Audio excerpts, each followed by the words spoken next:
Hello YouTube, this is KSI Barbasnoo, not KSI by the way. I know it's been quite a while since I've made a video, but I just finally put the finishing touches on my gaming rig and thought I would show it off. I guess we'll get to the rig in a second. Got the Razer Black Widow Ultimate keyboard, Naga Ultimate mouse, both are on Synapse 2. Some no-name brand, 21-inch monitor, Logitech HD webcam, and all that crap.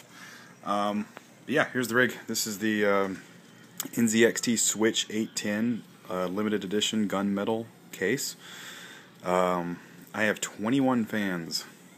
Yes, 21 in this bad boy. I apologize for the lighting. I know it's kind of crappy here. But, yeah, I'll give you an example of some of the fans that are in here. They're all ultraviolet Apiva fans. I believe I'm pronouncing that right.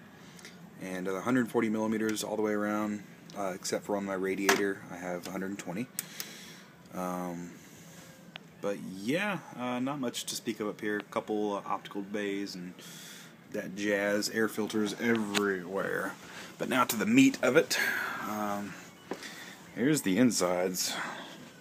I have a Asus Z77 motherboard. It's the Sabertooth edition with the tough components, mil-spec components. Corsair Vengeance RAM, 16 gigs, 1600 megahertz on the clock. CPU is Core i7, it's 2600K at 4.3 gigahertz currently, cooled by a Corsair H100 closed-loop liquid cooler with a push-pull fan configuration, 3 fans up top, and yeah, the fans are absolutely everywhere. They're just, yeah. Anyway, basic little power supply gets the job done. It was inexpensive. Corsair GS800. It's got a nice little blue fan on it. 2 GTX 580s by MSI, Twin Frozer 2 edition, overclocked to 800 megahertz, and I got the core voltage raised just a bit, up to 1050 to accommodate Crysis 2, because it just does not like to run unless it's overvolted. But it is a safe overvolt. MSI says you can go up to 1080, but I got it on 1050. That is the voltage, 1050. Bitphoenix, I believe, yeah, Bitphoenix individually sleeved cabling pretty much everywhere, with the exception of a few. I know the blue is really saturated, I'm sorry, but all these cables are individually sleeved. UV cathodes right there, and then one at the bottom. Can't really see it, but it's down there. Makes all the UV fans glow a super ridiculously bright blue. And then I have Bitphoenix 60 centimeter blue LED strip going up here and then all the way across the top. It stops about right there. Cable management was probably my biggest focus on this rig because I've never been very good at it. So I did my best to make it as clean looking as possible. I think it did pretty good. You really can't see any stray cables, so just, you know, all the cables that are going to be seen are seen, and they're all bundled up nicely. I might stick some zip ties on these. I don't really know. I think they look okay, but a lot of people, you know, like to make it look a little bit more tidy, so that's always an option.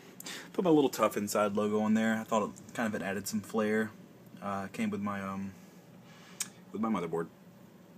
But yeah, I built this thing from scratch. It was kind of my second build I've ever really done. You know, I built, you know, some of these components were my old rig, and then I took them out and put them in this one, and I'm very happy with it. It runs anything I can throw at it on ultra, detail, 16 times, anti-aliasing, you name it. I got it turned on. Crysis 2 has given me my lowest frame rates, and the lowest I got was 68, I believe. That's not an average. The average may be a little lower, I don't know. But it was usually 60 or above, even during close-up shooting encounters, so I was very happy about that. But, yeah, I'll show you the back real quick, and we should be able to wrap this up. But, there's fan and all my cables. Got all my cables ran through this monster. Cable-It, I believe is what it's called. It just kind of makes things look really neat. It's my whole I/O panel, one single tube to run through up to my desktop here, and then these cables you do see down here, power and stuff. But it definitely makes things look a little bit neater. Back panel has lighting on it too. I think that's pretty cool of NZXT. And oh, the red light's on.